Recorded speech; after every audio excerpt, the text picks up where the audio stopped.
നമസ്കാരം. NCTVയുടെ വാർത്തകൾ ഇതുവരെ എന്ന ന്യൂസ് ബുള്ളറ്റിനിലേക്ക് സ്വാഗതം.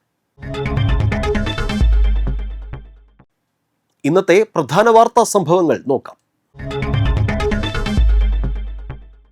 ഓട്ടോയിൽ ലോറിയും ടൂറിസ്റ്റ് ബസ്സും ഇടിച്ച് ഓട്ടോ ഡ്രൈവർക്കും യാത്രക്കാരനും ദാരുണാന്ത്യം. അപകടത്തിന്റെ CCTV ദൃശ്യങ്ങൾ പുറത്ത്.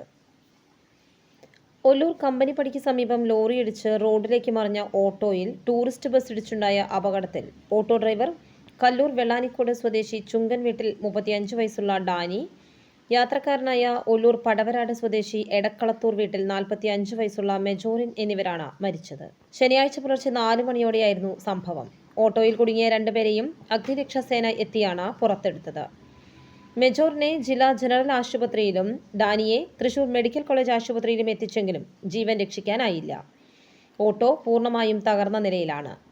ഒല്ലൂർ പോലീസ് സ്ഥലത്തെത്തി മേൽ നടപടികൾ സ്വീകരിച്ചു.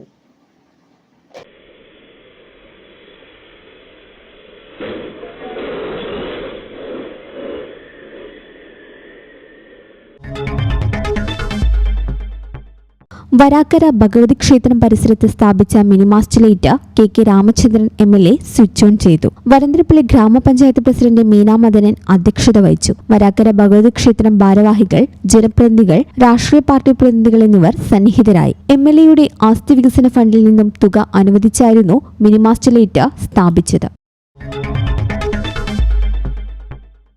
KSRTC ഡിപ്പോകളുടെ സമഗ്ര വികസനവും യാത്രക്കാർക്ക് കൂടുതൽ സേവനവും ലക്ഷ്യമിട്ട് Puthukkad KSRTC depot management committee രൂപീകരിച്ചു. KSRTC Puthukkad depot management committee പ്രഥമ യോഗം KK രാമചന്ദ്രൻ MLAയുടെ അധ്യക്ഷതയിൽ നടത്തി. ഗ്രാമപഞ്ചായത്ത് പ്രസിഡന്റുമാരായ ഭാഗ്യവതി ചന്ദ്രൻ, രതി ബാബു, ഗ്രാമപഞ്ചായത്ത് അംഗങ്ങളായ പ്രിൻസൺ തയ്യാലക്കൽ, ജോളി ചുക്കിരി, തൃശൂർ MP പ്രതിനിധി VV രാജേഷ്, വിവിധ രാഷ്ട്രീയ പാർട്ടി പ്രതിനിധികളായ PK Sivaraman, KS Krishnankutty, EK Sasidharan, PK Sekharan, KSRTC depot in charge EP Manoj, KSRTC DTO TA Ubaid തുടങ്ങിയവർ പ്രസംഗിച്ചു. കമ്മിറ്റിയുടെ ഉദ്ദേശലക്ഷ്യങ്ങളും ബൈലോയും സംബന്ധിച്ച് MLA ചെയർമാനും KSRTC യൂണിറ്റ് ഓഫീസർ കൺവീനറായും നിയമസഭാ പ്രാതിനിധ്യമുള്ള രാഷ്ട്രീയ പാർട്ടികളുടെ പ്രതിനിധികൾ എന്നിവരെ ഉൾപ്പെടുത്തി മാനേജ്മെന്റ് കമ്മിറ്റി രൂപീകരിച്ചു. KSRTC ബസ്സുകൾ സർവീസ് റോഡ് വഴി യാത്ര നടത്തണമെന്നും ആമ്പല്ലൂർ സെന്ററിൽ നിന്നും യാത്രക്കാരെ കയറ്റണമെന്നും യോഗത്തിൽ തീരുമാനിച്ചു. നിലവിൽ സർക്കാരിൽ സമർപ്പിച്ചിട്ടുള്ള 5 കോടി രൂപയുടെ എസ്റ്റിമേറ്റ് പ്രപ്പോസൽ അനുവദിക്കണമെന്ന് യോഗത്തിൽ ആവശ്യപ്പെട്ടു.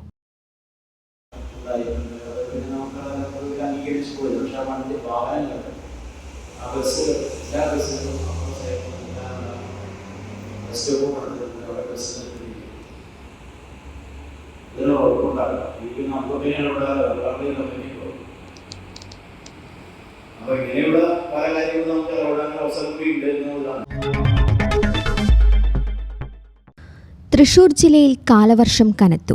ജില്ലയിൽ ശക്തമായ മഴ. വെള്ളക്കെട്ട് ഭീഷണി രൂക്ഷം. ഡാമുകൾ നിറയുന്നു. മംഗലം ഡാമിന്റെ ഷട്ടറുകൾ തുറന്നു. പെരിങ്ങൽകുത്ത് ഡാമിൽ ബ്ലൂ അലേർട്ട് പ്രഖ്യാപിച്ചു. മംഗലം ഡാമിന്റെ ഷട്ടറുകൾ 5 സെന്റിമീറ്റർ തുറക്കുന്നതിനാൽ ഭാരതപ്പുഴയിൽ ജലനിരപ്പ് ഉയരാൻ സാധ്യതയുണ്ടെന്ന് അധികൃതർ അറിയിച്ചു. ഭാരതപ്പുഴയുടെ തീരപ്രദേശങ്ങളിൽ താമസിക്കുന്നവരും നദീതീരത്ത് ജോലി ചെയ്യുന്നവരും മത്സ്യത്തൊഴിലാളികളും അതീവ ജാഗ്രത പാലിക്കണമെന്ന് തൃശൂർ ഡിസാസ്റ്റർ കൺട്രോൾ റൂം അറിയിച്ചു. അനാവശ്യമായി നദിയിലിറങ്ങുന്നതും തീരത്ത് സമയം ചെലവഴിക്കുന്നതും ഒഴിവാക്കണമെന്നും മുന്നറിയിപ്പുണ്ട്. അധികൃതരുടെ നിർദ്ദേശങ്ങൾ കർശനമായി പാലിക്കണമെന്നും മുന്നറിയിപ്പിൽ പറയുന്നു. കനത്ത മഴയെ തുടർന്ന് തൃശൂർ ശക്തൻ സ്റ്റാൻഡിലും TB റോഡിലും കനത്ത വെള്ളക്കെട്ട് രൂപപ്പെട്ടിട്ടുണ്ട്. ഇതുമൂലം ഗതാഗതം സാരമായി ബാധിച്ചിരിക്കുകയാണ്. അനാവശ്യ യാത്രകൾ പരമാവധി ഒഴിവാക്കണമെന്നും അത്യാവശ്യ യാത്രക്കാർ മറ്റു സുരക്ഷിത വഴികൾ സ്വീകരിക്കണമെന്നും നിർദ്ദേശമുണ്ട്. ജില്ലയിലെമ്പാടും കനത്ത മഴയാണ് തുടരുന്നത്. താഴ്ന്ന പ്രദേശങ്ങളിലെല്ലാം വെള്ളം കയറിയിട്ടുണ്ട്. ഹരിത കർമ്മസേന യൂണിയൻ കൊടകര ഏരിയ സമ്മേളനം സംഘടിപ്പിച്ചു. CITU ജില്ലാ സെക്രട്ടറിയും ഹരിത കർമ്മസേന യൂണിയൻ ജില്ലാ പ്രസിഡന്റുമായ AS സിദ്ധാർത്ഥൻ ഉദ്ഘാടനം ചെയ്തു. Haritha Karmasena union area president Prakashini Subhash അധ്യക്ഷത വഹിച്ചു. CITU area secretary PR Prasadan മുതിർന്ന തൊഴിലാളികളെ ആദരിച്ചു. AV ചന്ദ്രൻ, സരിത രാജേഷ്, AK ബാലൻ, TK പത്മനാഭൻ, ബിന്ദു ഭാസ്കരൻ, VS നിജിൽ, നിബി സുധീഷ്, സവിത സുനിൽ, ഷാരിക സുരേഷ് എന്നിവർ പ്രസംഗിച്ചു. കോട്ടക്കരയുടെ ഏരിയ കമ്മിറ്റി ബാനർ അതിന്റെ പിന്നില് കോട്ടക്കരയുടെ മുഴുവൻ തൊഴിലാളികളും അണിനിരക്കണം.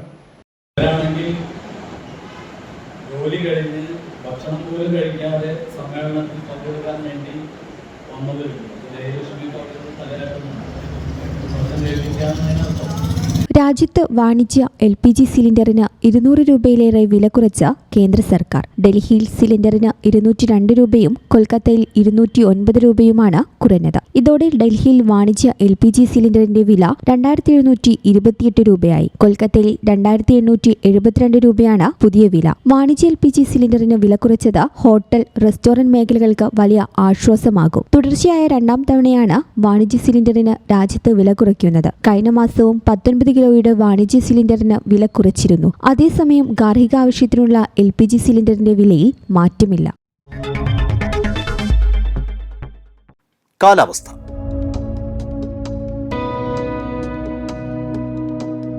കൂടിയ താപനില 26 ഡിഗ്രി സെൽഷ്യസ്, കുറഞ്ഞ താപനില 23 ഡിഗ്രി സെൽഷ്യസ്.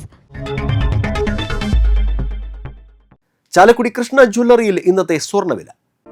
സ്വർണ്ണവില നിങ്ങൾക്കായി സമർപ്പിക്കുന്നത് അപ്പസ്വർണം ആഡംബരവുമാണ്, സമ്പാദ്യവുമാണ്. സ്വർണം കയ്യിലുണ്ടേ അതൊരു ധൈര്യവുമാണ്. Krishna jewellery gold and diamonds, Chalakudy. ഹൃദയങ്ങൾ കീഴടക്കിയ വിശ്വാസം. സ്വർണം ഗ്രാമിന് 13,220 രൂപയും പവന് 1,05,760 രൂപയും രേഖപ്പെടുത്തി. ഇതോടെ വാർത്തകൾ ഇതുവരെ എന്ന ന്യൂസ് ബുള്ളറ്റിൻ പൂർണ്ണമാകുന്നു. നന്ദി, നമസ്കാരം.